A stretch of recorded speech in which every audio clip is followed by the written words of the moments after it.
अर्शी और सिद्धार्थ की प्रेम कहानी ने धीरे धीरे रफ्तार पकड़ ली है। एक तरफ जहां दोनों के बीच नजदीकियां बढ़ रही हैं, वहीं दूसरी तरफ विपाशा ने अर्शी को जनक और अनिरुद्ध की आशीर्वाद रस्म की तस्वीरें भेज दी हैं।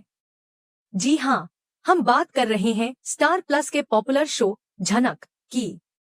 अर्शी उन फोटोज को देख ही रही होती है कि तभी सिड आ जाता है, जिसे देखकर अर्शी तुरंत अपने फोन की स्क्रीन छुपा लेती है। सिड अर्शी से कहता है, तुम अब तक अनिरुद्ध को नहीं भूल पाई हो। तो अर्शी जवाब देती है, ऐसा कुछ नहीं है, मैं अपना पास्ट भुला चुकी हूँ। अब मुझे अनिरुद्ध से कोई मतलब नहीं है, मेरा प्यार सिर्फ तुमसे है। अर्शी सिड से कहती है कि उसे अब भी लगता है कि उसे अनिरुद्ध को तलाक दे देना चाहिए, लेकिन सिड उसे ऐसा करने से रोकता है। अर्शी सिड से वादा मांगती है कि वह उसे कभी छोड़कर नहीं जाएगा। सिड उसे गले लगा लेता है और भरोसा दिलाता है कि वह सिर्फ उसी का है। दूसरी तरफ जनक और अनिरुद्ध का फोटोशूट हो रहा होता है, जहां थमी के पैरों में अचानक तेज दर्द होने लगता है। बड़ी बॉडी और छोटा उनके पैरों की मालिश करते हैं। थमी जनक को कोसते हुए कहती है कि उस लड़की का उसे शराफ लग गया है। बाबुल यह सुनकर चौंक जाता है और कहता है, माँ, आप जनक के बारे में ऐसा क्यों कह रही हैं? उधर अर्शी और सिड का रोमांस अपने चरम पर है जब घर की डोरबेल बजती है। अर्शी कहती है, शायद कोई आया है, लेकिन सिड उसे रोकता है, पार्सल वाला होगा, छोड़ो। तभी विनायक की आवाज सुनाई देती है और अर्शी नीचे आती है। विनायक नाराजगी जताते हुए पूछते हैं कि वह अनिरुद्ध के घर से बिना बताए क्यों चली आई। अर्शी सफाई देती है कि जब अनिरुद्ध ने उसे छोड़ दिया था और झनक के साथ रहने लगा था, तो वह कैसे उस घर में रह सकती थी। बातचीत के दौरान सृष्टि भी वहां आ जाती है। विनायक हैरानी से पूछते हैं, सृष्टि, तुम यहाँ? तो सृष्टि कहती है, मैं अर्शी से मिलने आई हूँ। दूसरी ओर मिमी झनक को आशीर्वाद की रस्म के लिए तैयार कर रही होती है। इसी दौरान विपाशा फिर से अर्शी को कॉल करती है और बताती है कि आज झनक और अनिरुद्ध की आशीर्वाद रस्म हो रही है। विपाशा कहती है, झनक ने तुम्हारे प्यार को भुलाकर अनिरुद्ध को अपना बना लिया है, लेकिन अर्शी दृढ़ता से जवाब देती है कि उसे अब अनिरुद्ध की जरूरत नहीं है। वह अब सिद्धार्थ के साथ सेटल हो रही है, जो उसका बहुत ख्याल रखता है। विपाशा उसे चेतावनी देती है कि अनिरुद्ध ने उसे धोखा दिया है और वह उसे कभी माफ न करे। अर्शी कहती है, मैं सृष्टि मुखर्जी की बेटी हूँ और मैं अपना बदला जरूर लूंगी। झनक की जिंदगी को बर्बाद कर दूंगी। विपाशा का कॉल कटते ही सिड अर्शी से कहता है कि जो भी उसकी बेइज्जती करेगा, वह उसे बर्दाश्त नहीं करेगा। सिड अर्शी को यह भरोसा दिलाता है कि वह जानती है उसे क्या करना है। दूसरी ओर जनक और अनिरुद्ध बड़ों से आशीर्वाद ले रहे होते हैं। जब थमी की बारी आती है तो वह मना कर देती है। बाबुल कहता है, माँ, आशीर्वाद दे दो, लेकिन थमी जवाब देती है, तुम्हारे बाबा ने दे दिया, अब मेरी क्या जरूरत है। झनक विनम्रता से कहती है कि वह भले ही आशीर्वाद न दे, लेकिन वह उनसे आशीर्वाद लेकर ही रहेगी। तभी शुभ और तनुजा भी आते हैं, लेकिन शुभ कहता है, मैं इस लड़की को आशीर्वाद नहीं दे सकता। इस बीच अर्शी की बेवकूफी बढ़ती जाती है। वह खुद ही अपनी चालों में उलझती जा रही है। उसे यह नहीं समझ आ रहा कि वह जिस सिद्धार्थ के सपनों में जी रही है, वह उसकी जिंदगी में गंभीरता से आया ही नहीं है। सिद्धार्थ बार बार शादी की बात को टाल रहा है। वह बहाने बनाता है कि पहले बिजनेस संभालना है, थोड़ा सेटल होना है, फिर शादी के बारे में सोचेगा। सिड के बर्ताव से साफ है कि वह अर्शी से शादी करने में बिल्कुल दिलचस्पी नहीं रखता। फिर भी अर्शी अपने ख्वाबों में खोई हुई है कि वह सिद्धार्थ के साथ एक खुशहाल जीवन बिताएगी। इधर अनिरुद्ध, जो सच्चाई से अनजान है, सिद्धार्थ को अच्छा इंसान समझ रहा है और उसे धन्यवाद भी देता है कि वह अर्शी का ख्याल रख रहा है। अनिरुद्ध को यह बिल्कुल भी अंदाजा नहीं है कि सिद्धार्थ असल में कितना खतरनाक खेल खेल रहा है और अर्शी को कैसे अपने जाल में फंसा चुका है। अर्शी को यह समझ ही नहीं आ रहा कि जब तक वह अनिरुद्ध को तलाक नहीं देती, वह कानूनी रूप से शादी नहीं कर सकती।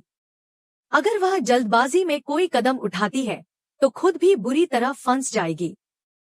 वहीं झनक और अनिरुद्ध का रिश्ता धीरे धीरे मजबूत होता जा रहा है, भले ही कुछ लोगों को यह रिश्ता रास नहीं आ रहा हो। अर्शी अंदर ही अंदर बदले की आग में जल रही है। वह चाहती है कि झनक की जिंदगी में तूफान ला दे और अनिरुद्ध को भी नीचा दिखाए, लेकिन उसकी खुद की जिंदगी उलझती जा रही है। झूठ और फरेब के इस जाल में फंसकर वह अपने ही सपनों को चकनाचूर करने वाली है। कहानी में मोड़ तब आता है जब एक भयानक हादसा होता है। जैसे ही इस एक्सीडेंट की खबर घरवालों तक पहुंचती है, सब घबराते हुए घटना स्थल की ओर दौड़ते हैं। हर कोई दुआ कर रहा होता है कि सब कुछ ठीक हो जाए, लेकिन यह हादसा कई जिंदगियों को हमेशा के लिए बदलने वाला है। अर्शी और सिद्धार्थ की प्रेम कहानी धीरे धीरे परवान चढ़ रही थी, लेकिन दूसरी ओर विपाशा ने अर्शी को जनक और अनिरुद्ध की आशीर्वाद रस्म की तस्वीरें भेज दी। अर्शी वह फोटो देख ही रही थी कि सिड आ गया, जिसे देखकर अर्शी ने झट से फोटो छिपा लिया। सिड ने कहा कि अर्शी, तुम अब भी अनिरुद्ध को नहीं भूल पाई हो। अर्शी ने सफाई दी कि वह अपना पास्ट भूल चुकी है और अब सिर्फ सिद्धार्थ से प्यार करती है। उसने सिड से वादा मांगा कि वह कभी उसे छोड़कर नहीं जाएगा, जिस पर सिद्धार्थ ने उसे गले लगाते हुए भरोसा दिलाया कि वह हमेशा उसका रहेगा। वहीं दूसरी तरफ झनक और अनिरुद्ध का फोटोशूट चल रहा था, जिसमें थमी के पैरों में दर्द हो गया और बड़ी बॉडी और छोटा उसकी सेवा में लग गए। थमी झनक को कोसने लगी कि उसकी वजह से उसके पैरों में दर्द हुआ है। इस दौरान बाबुल ने थमी को समझाने की कोशिश की, लेकिन वह नहीं मानी। उधर अर्शी और सिद्धार्थ का रोमांस चल रहा था कि अचानक घर की डोर बेल बजती है। सिड ने अंदाजा लगाया कि कोई पार्सल वाला होगा, लेकिन आवाज सुनकर अर्शी नीचे जाती है। वहां विनायक अर्शी से पूछता है कि वह अनिरुद्ध के घर से बिना बताए क्यों चली आई। अर्शी ने जवाब दिया कि जब अनिरुद्ध ने उसे छोड़ दिया था तो वह कैसे वहां रह सकती थी। तभी सृष्टि वहां आ जाती है, जो अर्शी से मिलने आई थी। उधर मिमी झनक को आशीर्वाद रस्म के लिए तैयार कर रही थी और विपाशा फिर से अर्शी को कॉल करके बताती है कि आज अनिरुद्ध और झनक की आशीर्वाद रस्म है। विपाशा अर्शी को उकसाती है कि अनिरुद्ध उसे भूल चुका है और झनक के साथ आगे बढ़ चुका है। अर्शी भले दिखावे में कहती है कि उसे फर्क नहीं पड़ता, लेकिन अंदर से वह बदले की आग में जल रही थी। अर्शी ने ठान लिया कि वह झनक की जिंदगी बर्बाद कर देगी। आशीर्वाद की रस्म के दौरान जब थमी की बारी आती है तो वह झनक को आशीर्वाद देने से मना कर देती है, लेकिन झनक बड़ों के पैर छूकर अपना आदर प्रकट करती है। इसी बीच शुभ और तनुजा भी आशीर्वाद देने से इनकार कर देते हैं।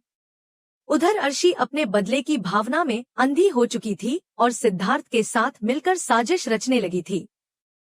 सिद्धार्थ की असली मंशा अर्शी से शादी करने की नहीं थी, लेकिन अर्शी उसके जाल में फंस चुकी थी। वह सोचती थी कि जल्द ही सिद्ध के साथ घर बसाएगी, जबकि सच्चाई यह थी कि सिद्धार्थ बार बार बहाने बनाकर शादी की बात टाल रहा था। अर्शी को यह समझ नहीं आ रहा था कि जब तक वह अनिरुद्ध से तलाक नहीं लेती, वह कानूनी रूप से सिद्धार्थ से शादी नहीं कर सकती। इसी तनाव के बीच एक भयानक हादसा हो गया। अनिरुद्ध का एक्सीडेंट हो गया और उसकी हालत बेहद गंभीर थी। झनक, जो दुल्हन के जोड़े में उसका इंतजार कर रही थी, खबर सुनकर होश खो बैठी और रोती हुई मौके पर पहुंची। अनिरुद्ध खून से लथपथ था और सिर पर गहरी चोट लगी थी। झनक ने उसका हाथ पकड़कर रोते हुए उसे पुकारा। अनिरुद्ध ने होश में आते ही धीमी आवाज में कहा कि अगर उसे कुछ हो गया तो झनक का ध्यान कौन रखेगा। यह सुनकर झनक की आंखों से आंसुओं की धाराएं बहने लगी। तुरंत उसे अस्पताल ले जाया गया, जहां डॉक्टरों ने बताया कि अनिरुद्ध के सिर पर गंभीर चोट है और उसकी याददाश्त जा सकती है। जब अनिरुद्ध को होश आया तो वह सबको पहचान रहा था, लेकिन झनक को नहीं। उसे श्रीनगर लौटने के बाद का कुछ भी याद नहीं था, जिसमें झनक का अस्तित्व पूरी तरह से मिट चुका था। अर्शी यह सब देखकर तुरंत अस्पताल पहुंची और दिखावे के आंसू बहाने लगी। अंदर ही अंदर वह खुश थी कि उसकी चाल सफल हो गई थी। वह जानती थी कि अब झनक के लिए अनिरुद्ध का प्यार पाना आसान नहीं रहेगा। वहीं अनिरुद्ध ने विपाशा को चेतावनी दी कि अगर किसी ने झनक की बेइज्जती की तो वह इस घर को छोड़ देगा और सभी रिश्ते तोड़ देगा। झनक ने भी साफ किया कि उसकी कोई गलती नहीं है और अर्शी अपनी मर्जी से सिद्धार्थ के साथ गई है। उधर जैसे ही झनक और अनिरुद्ध ने अपने नए जीवन की शुरुआत करने का फैसला किया, अर्शी और सिद्धार्थ शादी के माहौल में पहुंचकर तमाशा करने लगे। अर्शी ने सिद्धार्थ के साथ मिलकर महंगा तोहफा दिया और पैसे का घमंड दिखाते हुए झनक और अनिरुद्ध को नीचा दिखाने की कोशिश की, लेकिन दोनों ने उसे नजरअंदाज कर अपने खुशी के दिन को संजोने का प्रयास किया। अर्शी ने जाते जाते खुली धमकी दी कि वह अनिरुद्ध की नौकरी भी छिनवा देगी। झनक को अनिरुद्ध की चिंता सताने लगी कि अर्शी कहीं उनके करियर और रिश्ते को तबाह न कर दे। वास्तव में अर्शी ने सिद्धार्थ से मिलकर अनिरुद्ध के खिलाफ चालें चलीं और जल्द ही अनिरुद्ध को उसकी कंपनी से निकालने की खबर मिली। टूटे दिल से अनिरुद्ध और झनक ने कोलकाता छोड़ने का फैसला किया और किसी नए शहर में नई शुरुआत करने की सोची, लेकिन अर्शी ने हार नहीं मानी थी। वह चाहती थी कि वह किसी भी कीमत पर झनक और अनिरुद्ध को एक न होने दे। शादी के बाद अनिरुद्ध ने झनक से वादा लिया कि वह उसे कभी छोड़कर नहीं जाएगी। झनक ने भावुक होकर यह वादा किया और दोनों ने एक दूसरे को गले लगाया। इस पल में अनिरुद्ध बेहद भावुक हो गया था। दोनों के बीच का यह प्यार भरा दृश्य काफी लंबे समय बाद आया था। वहीं दूसरी तरफ अर्शी ने सुसाइड का प्रयास किया था। उसने स्लीपिंग पिल्स खाकर जान देने की कोशिश की थी, जिसकी खबर अभी झनक और अनिरुद्ध को नहीं थी। अब सवाल यह है कि क्या अर्शी के इस कदम के बाद झनक और अनिरुद्ध का प्यार और मजबूत होगा या फिर कोई नई मुसीबत उनका इंतजार कर रही है। एक तरफ अर्शी हर मुमकिन कोशिश कर रही थी कि वह झनक और अनिरुद्ध को अलग कर सके, तो दूसरी तरफ झनक और अनिरुद्ध अपनी टूटती बिखरती जिंदगी को बचाने की पूरी कोशिश में लगे थे।